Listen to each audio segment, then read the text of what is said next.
کہ سمندر میں کشتی بغیر ملاح کے، بغیر کیپٹن کے چل رہی ہے اور خود سامان لوڈ کر رہی، اتار رہی ہے، ہمارے ساتھ مذاق کر رہے ہیں آپ؟ ہم عقل والے لوگ ہیں، آپ کی اس بات پر کوئی بیوقوفی یقین کر سکے گا؟ امام اعظم ابو حنیفہ رضی اللہ تعالیٰ عنہ فرماتے ہیں اتنی جب تجھے عقل ہے کہ ایک کشتی سمندر پر بغیر کسی چلانے والے کے نہیں چلتی، تو یہ پورے کائنات کا نظام بغیر چلانے والے کے کیسے چل سکتا ہے؟ برابر وقت پر سورج کا طلوع ہونا، برابر وقت پر سورج کا غروب ہو جانا، چاند کا اپنی منزلوں پر چلنا، اور یہ سمندروں کا برابر اپنے مدار میں رہنا، اور یہ زمین کا طرح طرح کے پودے اگنا، اس میں پھول کا آنا، پھلوں کا آنا، یہ کیا اللہ کے ہونے کی نشانیاں نہیں ہے؟ کوئی تو ہے جو یہ سارا نظام چلا رہا ہے۔ ہاں تم یہ کہہ سکتے ہو کہ مشینیں ہم چلا رہے ہیں، پنکھے ہم چلا رہے ہیں، لائٹ ہم چلا رہے ہیں، چلاؤ دنیا کی ساری مشینیں چلاؤ، لیکن میں اگر ایک فیلڈ میں آؤں ان دہریوں سے پوچھتا ہوں، امام شافعی رحمۃ اللہ علیہ نے کیا جواب دیا؟ میں چاروں اماموں کی بات بتا دیتا ہوں۔ چاروں اماموں نے رب ذوالجلال کے وجود کے متعلق کیا کیا کہا ہے۔ امام مالک نے تو یوں فرمایا، آپ سے پوچھا گیا کہ خدا ہے، انہوں نے کہا ہاں۔ کیا دلیل کیا ہے؟ کہتے ہیں کہ زبانوں کا مختلف ہونا، انسانوں کی زبانوں کا الگ الگ ہونا اور الگ الگ نسلوں کا ہونا، یہ اللہ کے وجود کی دلیل ہے۔ امام شافعی سے پوچھا گیا آپ کوئی دلیل دیں گے کہ کوئی ہے؟ آپ نے کتنی پیاری بات فرمائی، ارشاد فرماتے ہیں شہتوت کا درخت دیکھا ہے؟ شہتوت کا درخت آپ نے دیکھا ہے؟ شہتوت جو ہے بہت باریک باریک سے پھل ہوتے ہیں، میٹھے ہوتے ہیں، اور اس کا پتا جو ہے وہ کئی قسم کے جانور کھاتے ہیں۔ شہتوت کے پتے کو شہد کی مکھی بھی چوستی ہے، شہتوت کے پتے کو گائے بکریاں بھی کھاتی ہیں، ہرن بھی کھاتی ہے، یہ سب کے سب شہتوت کے پتے کو کھاتے ہیں۔ شہتوت کا پتا ایک رنگ کا ہوتا ہے، ایک ہی ٹیسٹ کا ہوتا ہے۔ امام شافعی فرماتے ہیں شہد کی مکھی اسی شہتوت کے پتے پر بیٹھتی ہے، چوستی ہے، اور اپنے چھتے میں جا کر کے شہد اگل رہی ہے۔ بکریاں اور گائے اس شہتوت کے پتے کو کھاتی ہیں، مینگنیاں ڈال رہی ہیں یا دودھ دے رہی ہیں۔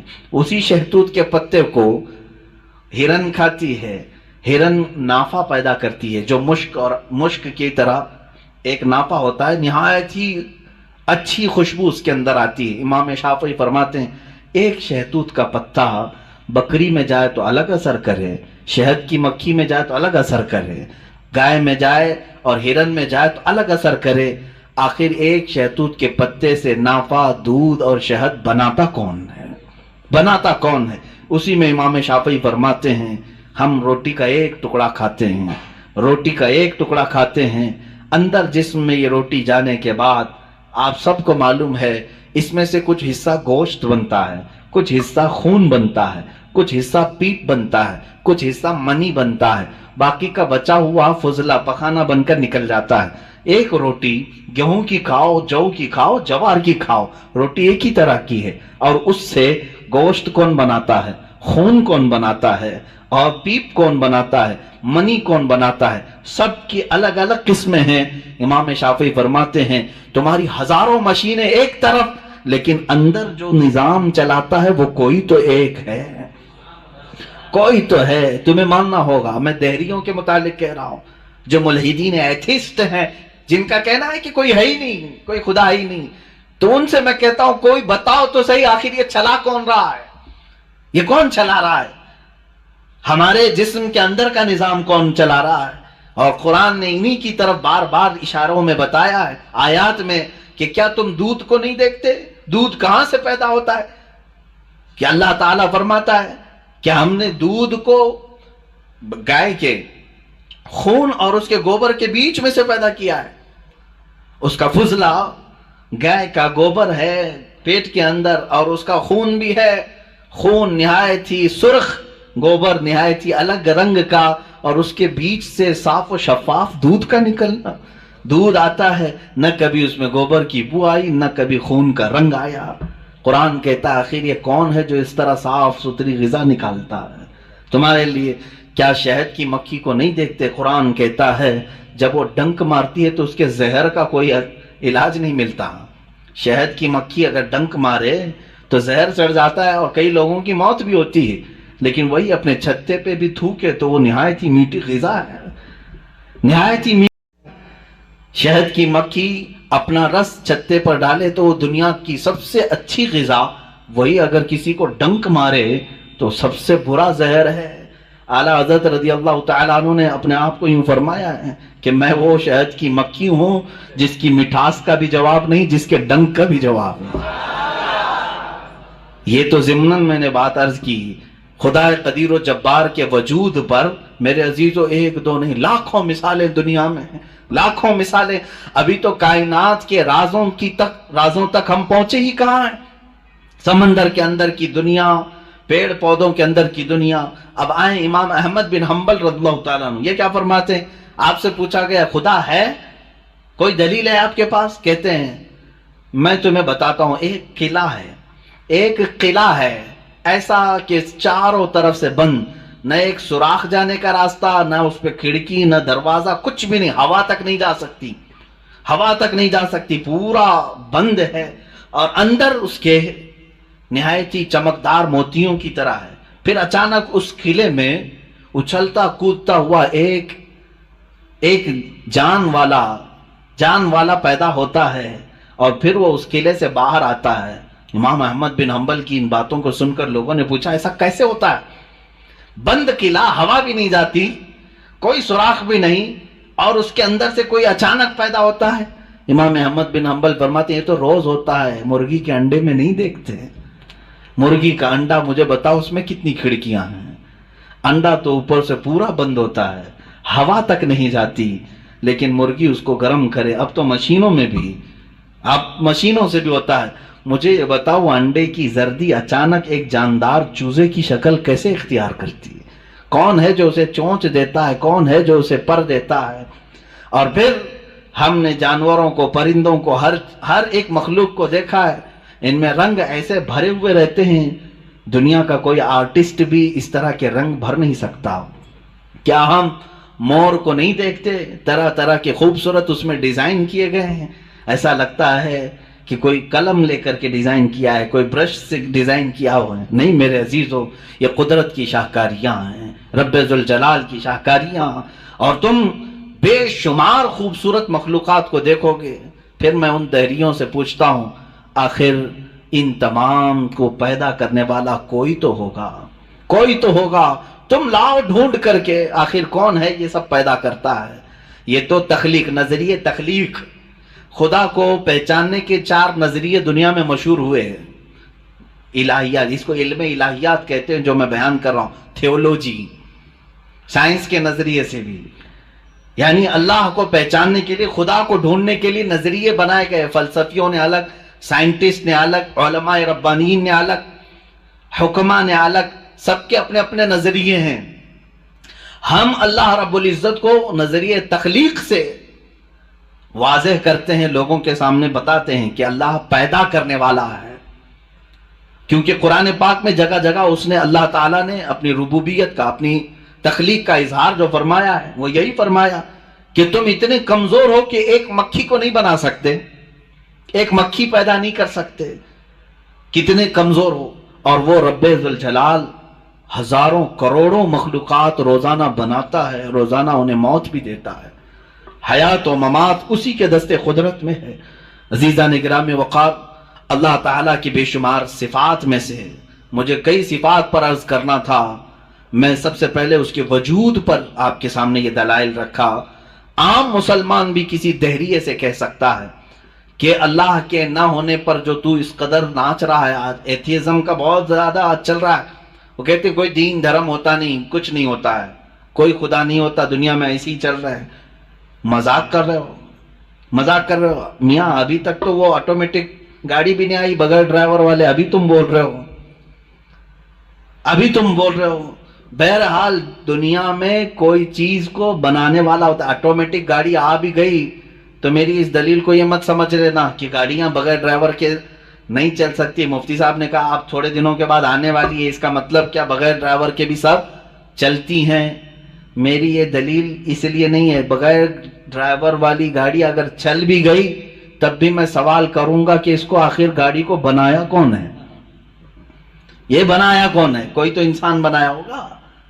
تو اسی طرح سے ہر چیز کو دنیا کی آپ کو یہ علم لے کر کے جاتا ہے تھیولوجی کا کہ کوئی نہ کوئی اس کا پیدا کرنے والا ہے، بنانے والا ہے. فلسفی ان کے ہاں ایک قانون ہے، دور اور مسلسل، یعنی تسلسل، کنٹینیو کوئی چیز ہو نہیں سکتی. مثال کے طور پر مجھے پیدا کرنے والا کوئی ہے اور اس کو پیدا کرنے والا کوئی ہے، اس کو پیدا کرنے والا، یہ جو سوچ ہے تسلسل اس کو کہتے ہیں. کہیں جا کر کے سٹاپ ہونا پڑے گا، کہیں جا کے سٹاپ ہونا پڑے گا تمہیں. میں پیدا ہوا میرے باپ سے، میرے باپ پیدا ہوئے دادا سے، دادا پر دادا سے، یہ سلسلہ چل کر کے کہیں تو سٹاپ ہوگا، کہیں جا کے ختم ہونا ہے.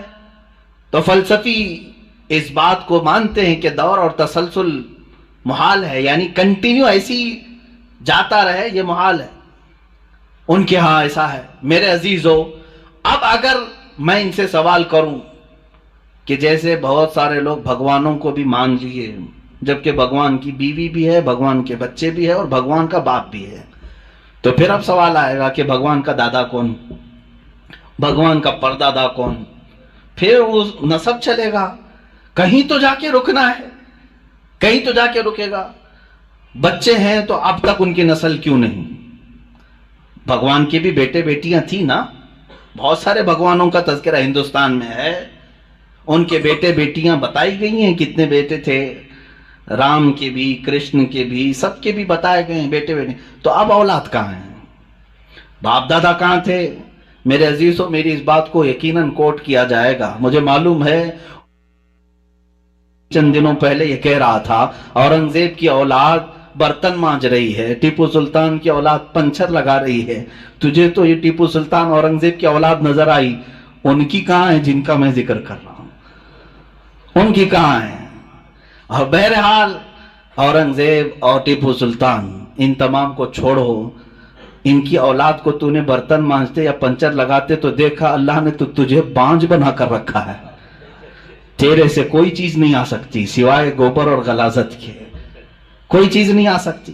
میرے عزیزوں، میں یہاں عرض یہ کر رہا ہوں دور اور تسلسل، کہ اگر اس طرح کسی کا باپ ہے تو پھر دادا بھی ہوگا، دادا ہے تو پردادا بھی ہوگا، یہ چلتا رہے گا سلسلہ. یہ اسلام یہ ہے جس نے کہا قل هو اللہ احد اللہ الصمد لم یلد ولم یولد. کہو وہ اللہ ایک ہے، اللہ بے نیاز ہے، لم یلد نہ وہ کسی سے پیدا ہوا ہے، ولم یولد نہ اس سے کوئی پیدا ہوگا، اس سے کوئی لم یلد اس سے کوئی پیدا نہیں ہوا اور نہ وہ کسی سے پیدا ہوا. یہاں ختم ہو گئی بات.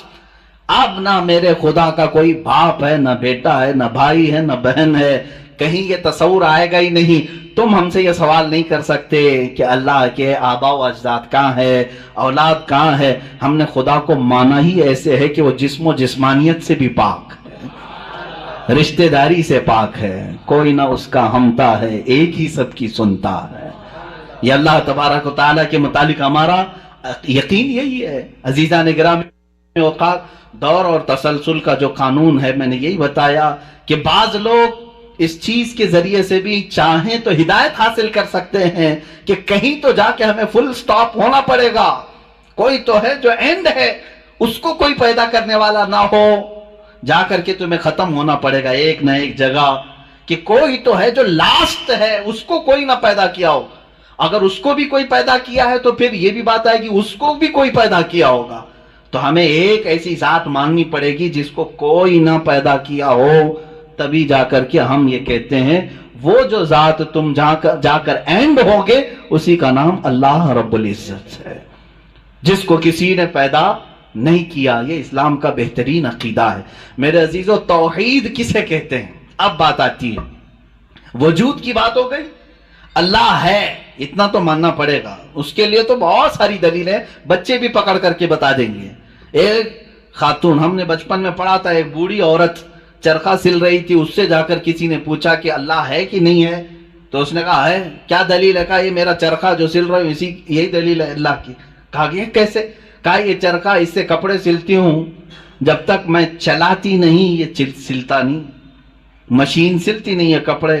اسی سے میں نے یہ یقین کر لیا کہ میرا چرخہ میرے چلائے بغیر نہیں چلتا تو نظام کائنات پورا بغیر چلائے کیسے چلے گا؟ کوئی تو ہے. یہ ہو گئی بات وجود کی، کوئی تو ہے. اب آتی ہے توحید کی بات. کوئی تو ہے، اب ہمیں یہ بتانا ایک ہی ہے. کوئی تو ہے لیکن وہ جو ہے وہ ایک ہی ہے. یہاں پر بھی ہمیں اسلام نے جو فلسفہ دیا ہے، قانون دیا، وہ بہت ہی پیارا ہے. اس کی وجہ کیا ہے میرے عزیزو؟ چلو اب ہم توحید کی طرف آتے ہیں. توحید کہتے ہیں ایک ماننا. ایک ماننا حقیقت میں دیکھا جائے تو دنیا کے اکثر مذاہب میں توحید کا شروع میں درس رہا. عیسائیت جو آئی ان میں بھی تھا، بعد میں یہ تثلیث کے قائل ہو گئے. یہودیوں میں بھی اللہ کو ہی مانتے، خدا کو ہی ماننا ہے. ہندوؤں میں بھی ایک کا ہونے کا تصور کتابوں میں ان کے موجود ہے. یہ اور بات ہے کہ انہوں نے ملا دیا، مسالے لگا دیے، الگ الگ ہو گئے. خالص جو اپنے دین پر باقی ہے الحمدللہ وہ اسلام ہے. آج بھی اللہ رب العزت ہے اور وہ ایک ہے.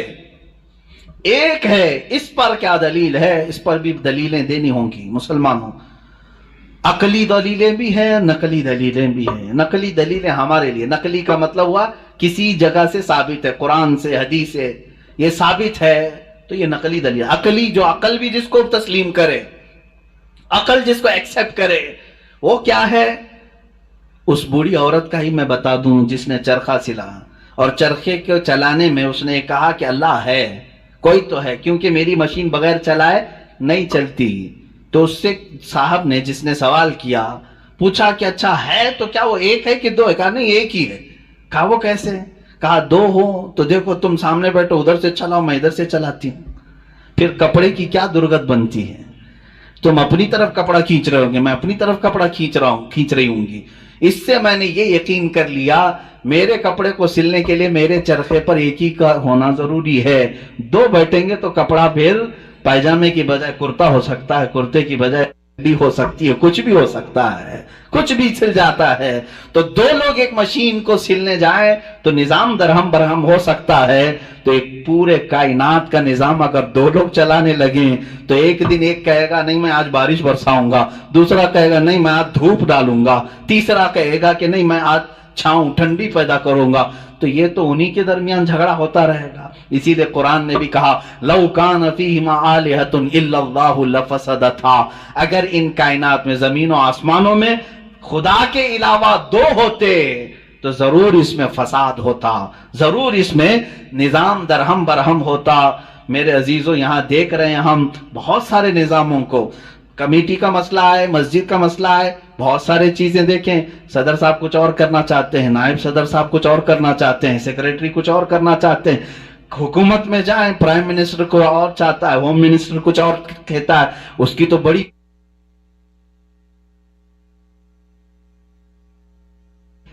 پتہ ہی نہیں ہے. لیکن نظام ایک ملک کا چلا رہے ہیں، ایک ملک کا چلا رہے ہیں. فساد اسی لیے ہو رہا ہے، فساد اسی لیے ہوتا ہے اور ان کو پتہ بھی نہیں رہتا. وہ بھاشن میں کچھ اور بول کے آیا، یہ پارلیمنٹ میں کچھ اور بول کے آیا. یہ سب ہماری مثالیں جو میں آپ کو پیش کر رہا ہوں دیکھ کر کے سمجھنے کے لیے. ایک سے زیادہ جب ہوتے ہیں تو عقلوں کا ملنا ضروری نہیں، ہر ایک کی عقل الگ الگ چل سکتی ہے. اب آئیے کوئی کہہ سکتا ہے نہیں بھائی اتحاد سے بھی تو کام ہو سکتا ہے، یونٹی سے بھی تو کام ہوتا ہے، کچھ جگہ ہوتا ہے نا. کوئی اگر کہے کہ خدا ایک نہیں دو ہیں اور دونوں مل کے کام کرتے ہیں، دونوں مل کے کام کرتے ہیں، تو اب میں آپ کو کہتا ہوں ایک نمبر والا خدا وہ کہتا ہے آج بارش برساؤں گا.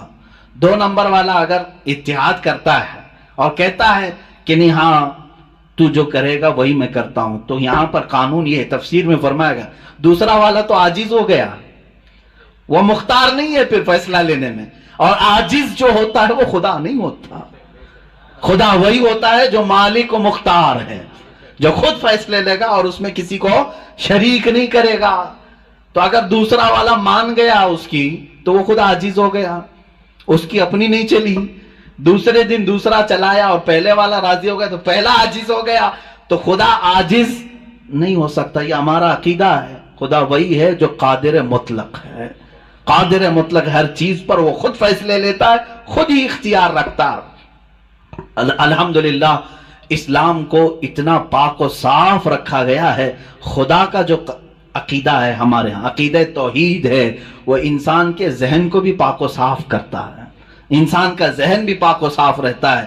اگر عقیدہ توحید تمہارا ہٹ گیا، میرے عزیز و توجہ چاہتا ہوں، توحید عقیدہ سمجھ گئے، اللہ کو ایک ماننے کا عقیدہ اگر ہٹ گیا تو پھر انسان اتنا ذلیل ہوتا ہے کہ پھر وہ ہر چیز کو خدا ماننے لگ جاتا ہے، چاہے وہ چوہا ہو کہ بلی ہو کہ سانپ ہو کہ مچھر ہو، کسی کے بھی سامنے جھکنے لگ جاتا ہے. توحید کا عقیدہ اگر ذہن سے ہٹ گیا، اللہ کو ایک اور بڑا ماننے کا عقیدہ ہٹ گیا، تو ہم نے ان لوگوں کو بھی دیکھا ہے جو عورتوں کی شرمگاہوں کو بھی عبادت کرتے ہیں، بہت ساری غلاظتوں کو بھی پوجتے ہیں. میرے عزیزو، یہ کب آتی یہ چیز؟ جب عقیدہ توحید انسان سے ہٹ جاتا ہے تو وہ بہت ہی نیچے گر جاتا ہے. اللہ تعالیٰ نے ذہنوں کو پاک رکھنے کے لیے یہ ہمیں کتنا بہترین عقیدہ دیا ہے، اور وہ ایک ہے، اور الحمدللہ مسلمان اسے آج بھی ایک ہی مانتے ہیں.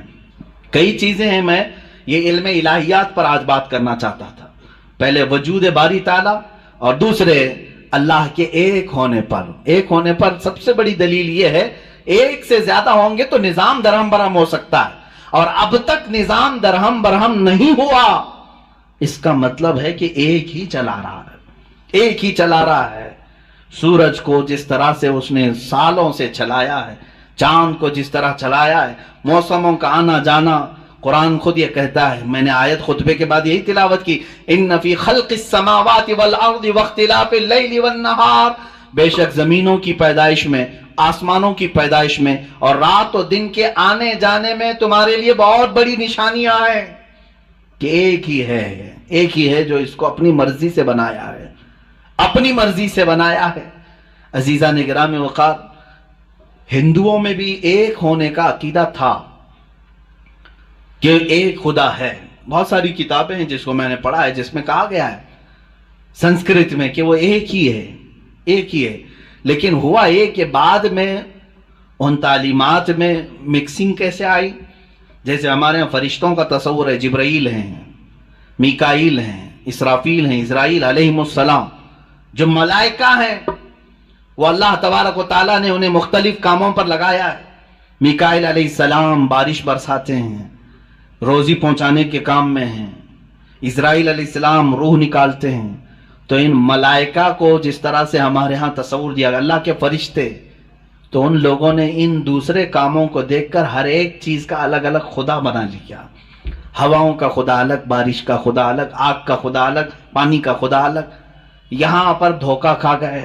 وہ خدا نہیں ہے، وہ خدا کے فرشتے، اللہ تبارک و تعالیٰ نے جن کو ان کائنات کے کاموں پر لگایا. ہمارا عقیدہ میں بتا رہا ہوں.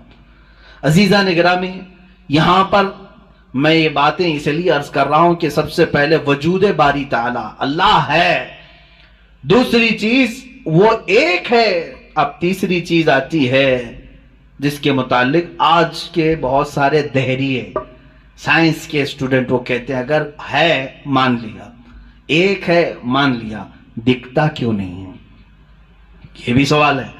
ہمارا عقیدہ ہے نراکار ہے، اور وہ آکار مانتے ہیں. بعض لوگ ان کے ہاں بھی ہے جو خدا کو نراکار مانتے ہیں کہ وہ نہیں دکھ سکتا. میرے عزیزو، یہ جن لوگوں نے ہم سے سوال کیا کہ پھر وہ دکھتا کیوں نہیں، وہ دکھتا کیوں نہیں، اس کے لیے میں جواب یہ بتاؤں گا کہ اگر انسان جس طرح سے آج پیدا کیا گیا، جتنی اس کے اندر کمزوریاں ہیں، انسان کی آنکھوں میں پورا کا پورا سورج نہیں سما پا رہا ہے. کڑی دھوپ میں سورج کو کیوں نہیں دیکھتے؟ وہ تو دکھ رہا ہے نا. تو دیکھو 1 گھنٹہ دیدار کرو، درشن کرو سورج کی. کیوں نہیں کرتے؟ نہیں کرتے.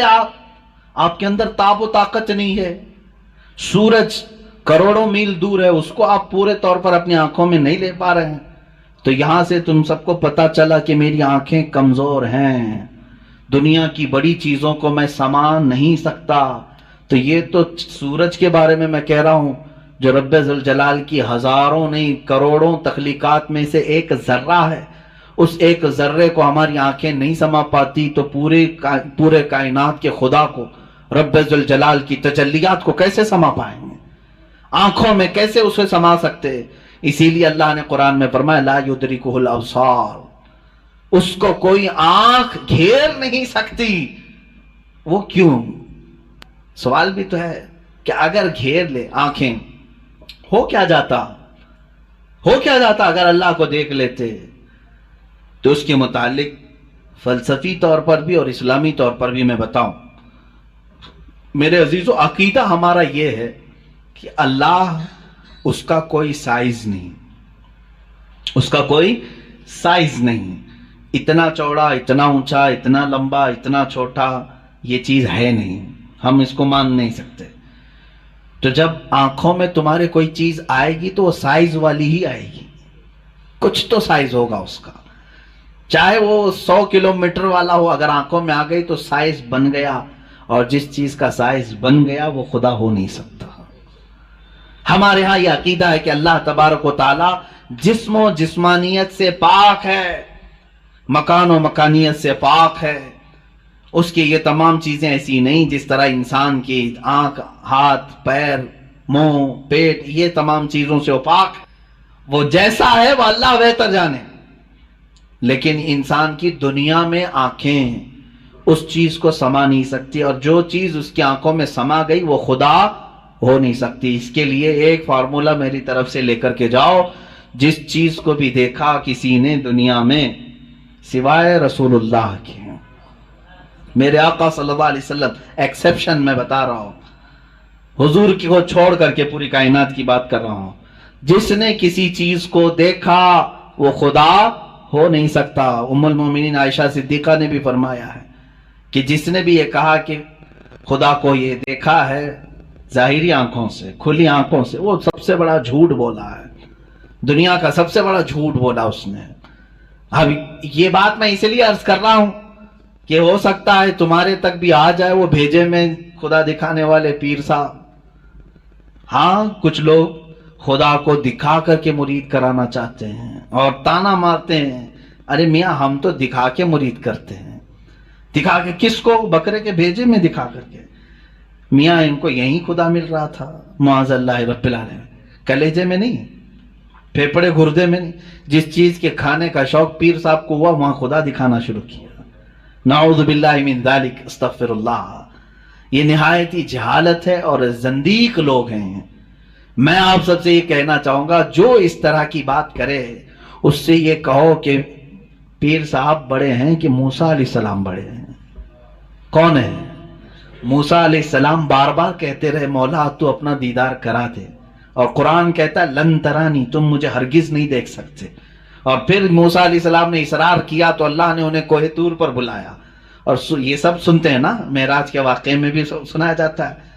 موسیٰ علیہ السلام کو سوئی کے ناکے کے برابر ایک تجلی دکھائی گئی، پہاڑ پورا جل گیا، آپ بے ہوش ہو کر گر پڑے، پیر صاحب ابھی بھی بے ہوش نہیں ہو رہے۔ موسیٰ علیہ السلام جلیل القدر پیغمبر ہیں، نبی ہیں، وہ تجلی ہلکی سوئی کے ناکے کے برابر کی نہیں دیکھ سکے، تو ان سے سوال کرو آپ بڑے کہ موسیٰ علیہ السلام بڑے؟ آپ کے اندر اتنی پاور کہاں سے آ گئے؟ آپ پورے بھیجے میں دکھانے کی بات کرتے ہیں، نہایت ہی گمراہی کی بات ہے۔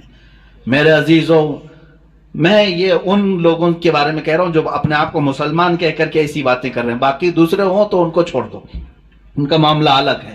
یہ تمام باتیں ہو گئی، میں نے 3 چیزیں آپ کے سامنے عرض کی۔ وجود باری تعالی، اللہ ہے، اور اگر ہے تو ایک ہے، اور ایک ہے تو وہ نظر نہیں آتا، دکھتا نہیں۔ یہ 3 عقیدے اسلام کے بنیادی عقیدے ہیں، بنیادی عقیدے ہیں، ان میں ذرا برابر بھی ٹس سے مس ہوئے تو تمہارا ایمان چلا جائے گا۔ یہاں سے گمراہیوں کے دروازے کھلتے ہیں۔ جنہوں نے خدا کے وجود کا انکار کیا وہ ملحد ہو گئے، جنہوں نے اسے ایک سے زیادہ مانا وہ مشرک ہو گئے، جنہوں نے اس کو دیکھنے والا سمجھا وہ گمراہ ہو گئے۔ صحیح عقیدہ یہی ہے جو سورہ اخلاص میں اللہ نے فرمایا قل هو اللہ احد، محبوب آپ فرما دیں وہ اللہ ہے، ایک ہے، اللہ الصمد، وہ بے نیاز ہے، اللہ بے نیاز ہے، لم یلد ولم یولد، اس سے کوئی پیدا نہیں ہوا اور نہ وہ کسی سے پیدا ہوا۔ ان معاملات کے بعد آؤ میرے عزیزو، اس رب ذوالجلال کی کچھ صفات کی طرف میں آتا ہوں۔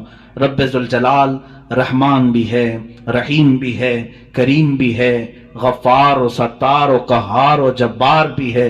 اس کی 99 صفات پر اگر ہم ذکر کرتے چلیں، روز ایک صفت پر ذکر ہو جائے گا، راتیں تمام ہو جائیں گی. قرآن نے خود کہا ہے دنیا کے سارے درخت قلم بن جائیں اور سمندر سیاہی بن جائیں، اور اللہ کی تعریف و توصیف لکھنا چاہیں، سمندروں کی سیاہی سوکھ جائے گی، یہ درختوں کے قلم بنے ٹوٹ جائیں گے. ما نفدت کلمات اللہ، اللہ کے کلمات کو پھر بھی مکمل نہیں کیا جا سکے گا.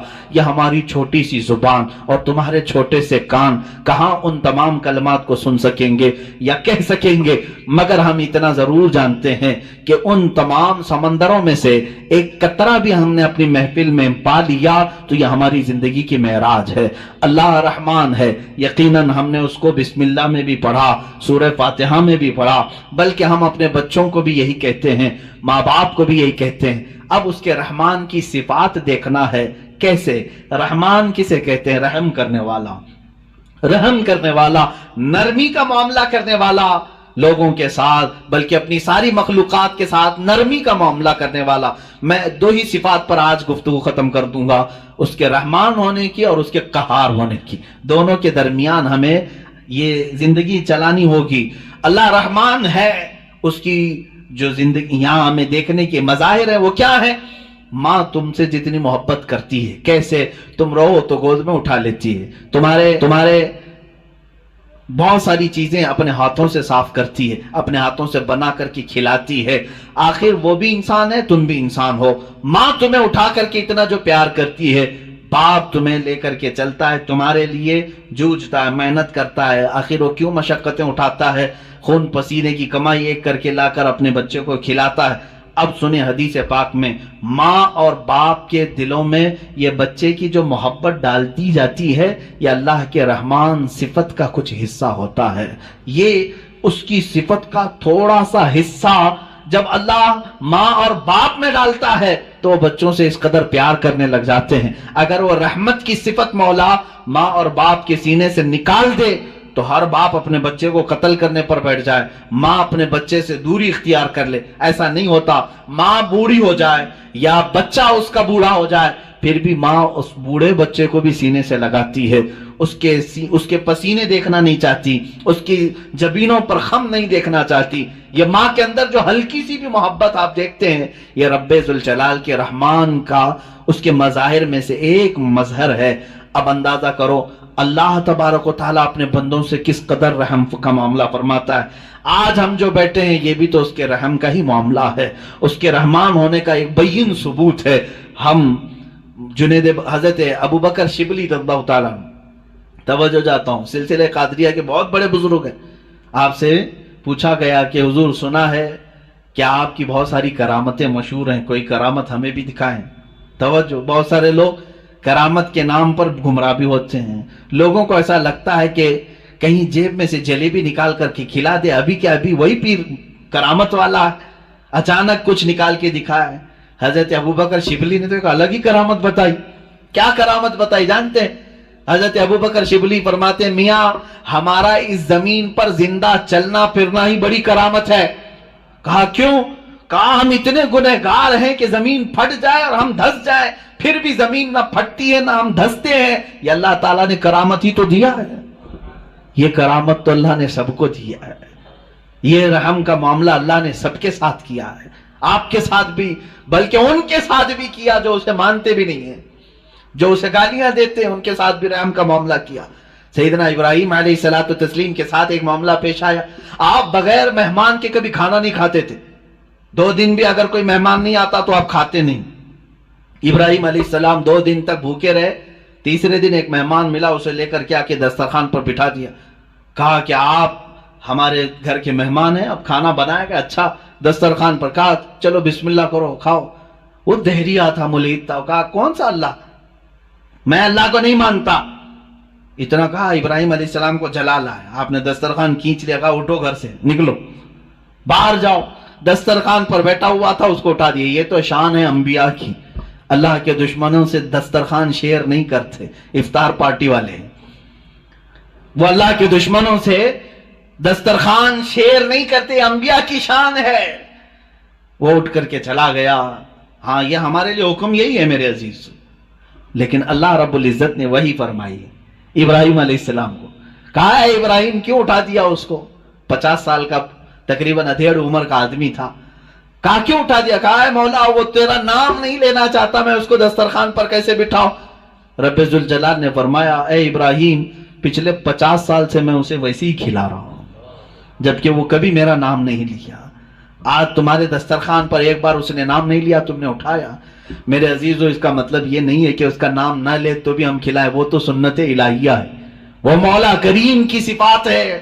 لیکن انسان کے اخلاق تو یہی ہے کہ انسان اپنے رب سے اگر محبت کرتا ہے تو اللہ رب العزت کے دشمنوں سے کبھی دوستی نہیں کر سکتا. قرآن بھی یہی کہتا ہے یا ایھا الذین آمنوا لا تتخذوا عدوی وعدوکم اولیاء، اے ایمان والو میرے دشمنوں اور اپنے دشمنوں کو دوست نہ بناؤ. یہ انہی آیات میں سے ہے جن 26 آیاتوں میں سے نکالنا چاہتے ہیں.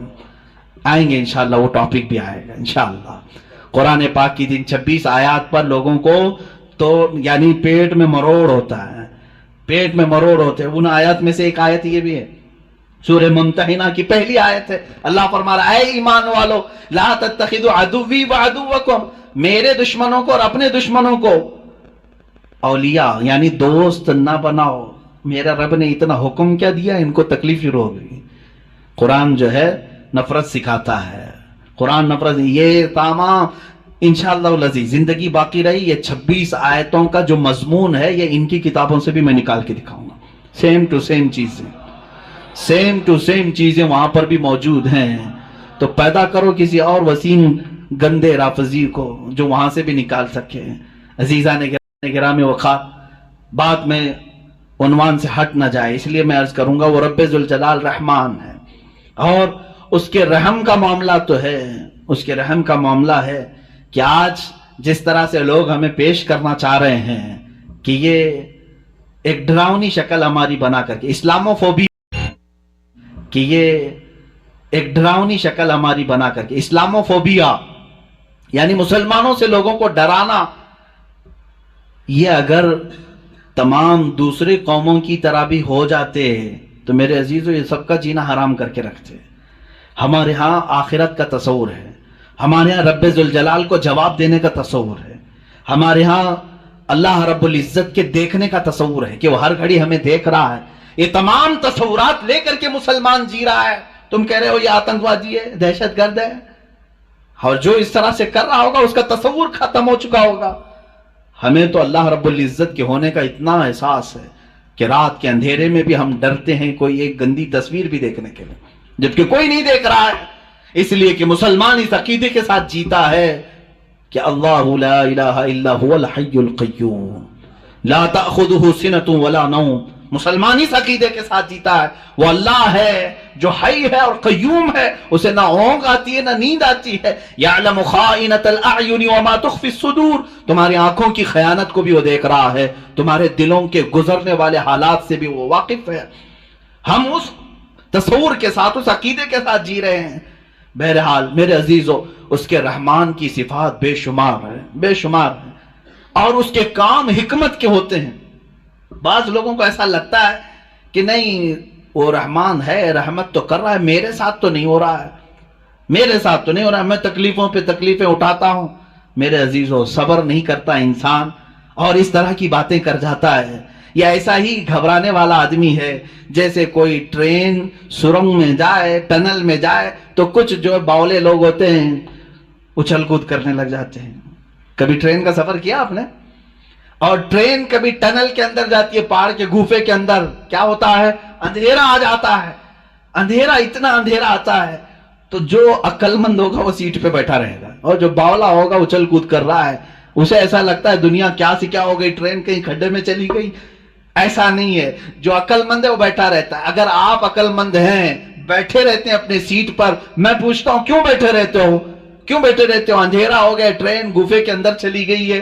آپ کہیں گے میاں تھوڑی دیر کی بات ہے، یہ ٹرین کا ڈرائیور چلا تو رہا ہے، نکال لے گا، نکالے گا نا. ٹرین نکل کر کے باہر آ جاتی ہے تو آپ کہتے اجالا تو آ گیا. اے میرے عزیز ٹرین کے چلانے والے پر تجھے اتنا یقین ہے سیٹ چھوڑ کر اٹھتا نہیں. اس طرح تیری زندگی میں جب مصیبتوں کا کبھی اندھیرا آتا ہے یقین کر وہ رب ذوالجلال پھر اجالوں میں لائے گا.